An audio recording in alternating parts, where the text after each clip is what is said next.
तहसीलदार व्यंकटेश मुंडे लाचखोरीच्या जाळ्यात, परळीत एसीबीचा मोठा दणका। बीडमधल्या परळीतून एक मोठी आणि धक्कादायक बातमी समोर येते। ही घडामोड परळीच्या तहसीलदारांसंबंधी आहे। यामध्ये भ्रष्टाचाराचा मोठा मासा गळाला लागलाय।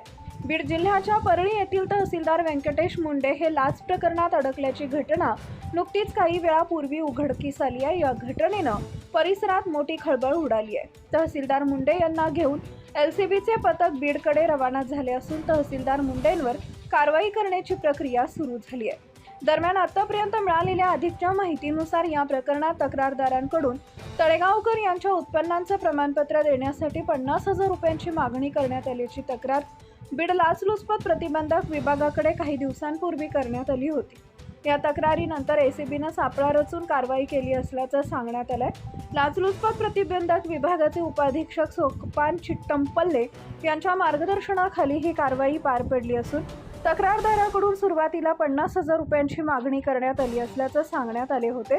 मात्र तडजोडीनंतर 20,000 रुपयांवर सौदा ठरल्याची माहिती समोर आली आहे। एसीबीकडे तक्रार दाखल झाल्यानंतर पथकानं पडताळणी करून सापळा रचला। दरम्यान तक्रारदाराच्या हालचालींवर संशय आल्यानं तहसीलदार व्यंकटेश मुंडे यांनी पैसे स्वीकारण्यास टाळाटाळ केल्याचं सांगण्यात येत आहे। तरी एसीबीनं आवश्यक पुरावे संकलित करून पुढील कायदेशीर कारवाईची प्रक्रिया सुरू केली असल्याचंही सांगण्यात आलं आहे। Subscribe now and press the bell icon. Never miss an update.